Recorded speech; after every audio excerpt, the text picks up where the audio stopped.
Welcome friends in my channel Learning English with Practice. Now we are going to translate an editorial of Navbharat Times and try to make our English stronger. If we make our daily routine to practice English with various ways, such as translating Hindi to English, English to Hindi, writing, reading, listening, and so on.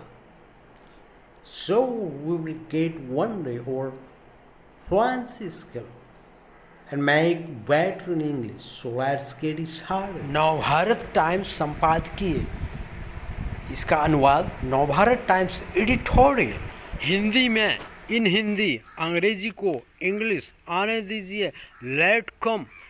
तो इसका अनुवाद दोस्तों late English कम इन हिंदी। तो इस तरह से आगे भी बोलते जाएंगे। जिस तरह हम बोलते हैं द वे वी स्पीक उस तरह तू लिख यू राइट और इसके बाद भी एंड येट यू स्टिल हमसे बड़ा बिगर देन अस तू दिख एपियर। तो इसका अनुवाद दोस्तों you write the way we speak and yet you still appear bigger than us. ये लाइनें दीज लाइन्स हिंदी के जाने माने कवि famous poet of Hindi Bhawani Prasad Mishra की लिखी हुई है। इस रिटन जो बोलचाल की भाषा में इन कलिक्वियल लैंग्वेज बात मैसेज लोगों तक पहुंचाने के लिए कन्वेइंग टू द पीपल हिमायती रहे एडवोकेट। तो इसका अनुवाद These lines have been written by the famous Hindi poet Bhavani Prasad Mishra, who was an advocate of conveying the message to the people in colloquial language. 11 दिसंबर को on 11 दिसंबर जब हम one भारतीय भाषा का इंडियन लैंग्वेज जस्ट मना रहे हैं और सेलिब्रेटिंग, तो ये लाइन दीज लाइन्स और भी खास इवन मोर स्पेशल हो जाती है बिकम। तो इसका अनुवाद when we are celebrating Indian language on 11th December these lines become even more special। Bhavani जी इस बात को दिस मैटर बखूबी समझते थे अंडरस्टूड वेरी वेल कि दैट बात अगर मैटर इफ लोगों के लिए हो फॉर द पीपल तो लोगों की भाषा बोली में ही होनी चाहिए। Then it should be in the language and dialect of the people. यह बात भी इट इज आल्सो मानी हुई है एक्सेप्टेड कि जिन भाषाओं ने द लैंग्वेज विच दूसरी भाषाओं में अदर लैंग्वेजेस के शब्दों को अपनाया वर्ड्स एक्सेप्टेड वे समृद्ध हुए प्रॉस्पर्ड। तो Bhawani ji understood very well that if the matter is for the people then it should be in the language and dialect of the people. It is also accepted that the languages which adopted words from other languages prospered. इसकी सबसे बड़ी मिसाल the biggest example of this अंग्रेजी है is English. जिन देशों की countries word यह मूल भाषा है नेटिव लैंग्वेज वहाँ देर 37 करोड़ लोग 37 करोड़ पीपल इसमें बात करते हैं स्पीक इट। लेकिन बट दुनिया में इन द वर्ल्ड अंग्रेजी बोलने वालों की संख्या नंबर ऑफ इंग्लिश स्पीकर्स 2 अरब है 2 बिलियन। यानी जो ये दैट इज दर्जा स्टेटस अंतर्राष्ट्रीय व्यापार में इंटरनेशनल ट्रेड डॉलर का है डॉलर। वहीं संपर्क की भाषा कम्युनिकेशन लैंग्वेज के रूप में एज अंग्रेजी का इंग्लिश। तो इसका अनुवाद the biggest example of this is English in the countries where it is the native language 37 crore people speak it but the number of English speakers in the world is 2 billion. That is the status of dollar in international trade is the same as that of English as the language of communication। खुद हिंदी और हिंदुस्तानी भाषा Hindi and Hindustani language themselves के शब्दों को words अंग्रेजी में in English बड़े पैमाने लार्ज स्केल जगह मिली फाउंड फ्लैश। इसे ठीक से समझना हो तो if you want understand properly option dictionary पर एक नज़र डालिए, टेक ए लुक, जिनमें ऐसे तमाम समझो, which contains many such words. तो इसका अनुवाद, the words of Hindi and Hindustani languages themselves found flesh in English on a large scale. If you want to understand this properly, then take a look at the Hobson dictionary, which contains many such words. यहाँ एक नज़र डालिए, इसका मतलब ठेक ए look होता है दोस्तों। इस प्रकार से हम बार बार अभ्यास करते जाएंगे। इसे द एंग्लो इंडियन डिक्शनरी भी कहा जाता है। कॉर्ड इसे तैयार किया गया था। इट वॉज प्रिपेयर्ड ब्रिटेन के हेनरी यूल ऑफ ब्रिटेन और एसी बर्नल। तो इसका अनुवाद दोस्तों, it is also called the Anglo Indian dictionary. It was prepared by Henry Yule and A C Burnell of Britain. इस डिक्शनरी पर साल 1872 के ऑफ ईयर 1872 के आसपास अबाउट काम शुरू हुआ, स्टार्टेड वर्क, और एंड 14 साल बाद आफ्टर 14 ईयर्स इसका पहला संस्करण, इट्स फर्स्ट एडिशन। तो इसका अनुवाद दोस्तों, work on this dictionary started around the year 1872 and its first edition came out 14 years later. इसमें बताया गया है कि it is told that अंग्रेजी का जो वर्ण शब्द है, the vernacular words of English, वह हिंदी के बरामदा से आए, came from हिंदी words बरामदा। तो इसका अनुवाद, it is told that the English word veranda came from the Hindi word baramda. Bangla से बांग्लो या बंगलो और बांग्लो फ्रॉम बांग्ला। खिचड़ी से खैजरी फ्रॉम खिचड़ी। चंपी से बना shampoo from champi. Pandit and साहब जैसे शब्द भी अंग्रेजों ने भारत से लाइक वर्ड्स फ्रॉम इंडिया। तो इसका अनुवाद, the British also took words like bungalow from Bangla, kedgeree from khichdi, shampoo from champi, pandit and sahib from India. बोलने वालों की संख्या, नंबर ऑफ स्पीकर्स के लिहाज से, इन द सेंस ऑफ, अंग्रेजी की तरह लाइक इंग्लिश, हिंदी का दर्जा भी बड़ा है। Status of Hindi also big. तो इसका अनुवाद, like English the status of Hindi is also big in terms of number of speakers.